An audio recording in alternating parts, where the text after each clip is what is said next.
বিসমিল্লাহির রহমানির রহিম। আমি একটি নির্যাতিত মা।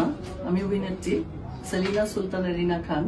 আমি বিএনপি করি বিধায় আমার ছেলে 9 সালে জার্মান গেছে, তাকে কেস দিয়েছে, তার নামে ওয়ারেন্ট বের হয়েছে এবং আমার ছোট ছেলের পেছনেও পুলিশ লেগেছিল। আমি ঘরেই থাকতে পারি না, আমি কোনো অনুষ্ঠানে যেতে পারতাম না, বিটিভি কোনো অনুষ্ঠান করতে পারিনি।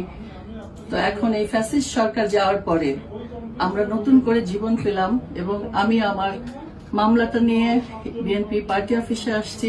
আমাদের সালাউদ্দিন সাহেব আছে, সালাউদ্দিন ভাই আমাদের মুরব্বী, উনি আমাকে অনেক সহায়তা করেছে। আমাদের বিএনপি যারাই আছে সবাই আমাকে সহযোগিতা করেছে। আজকে আমি একটা অ্যাপ্লিকেশন করলাম আমার এই ছেলের বিরুদ্ধে যে মিথ্যা মামলা হয়েছে তা প্রতিহত করার জন্য, প্রতিবাদ করার জন্য এবং মামলাটা তুলে নেওয়ার জন্য। তো আমি সকাল থেকে এসে অনেক কাজ রেখে স্যার আমাকে অনেক সময় দিয়েছেন, এজন্য স্যারকে ধন্যবাদ, বিএনপি পার্টিকে ধন্যবাদ এবং আমি জিসাস কেন্দ্রীয় কমিটির সহ সভা নেত্রী এবং আমি বিএনপি করি বিধায় আজকে আমার এই অবস্থা।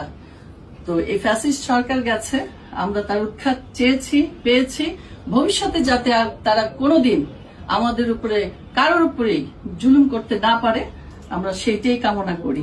এবং আমি আজকে খুবই খুশি, আমার খুশিতে কান্না চলে আসতেছে আমার ছেলে যখন দেখবে আজকে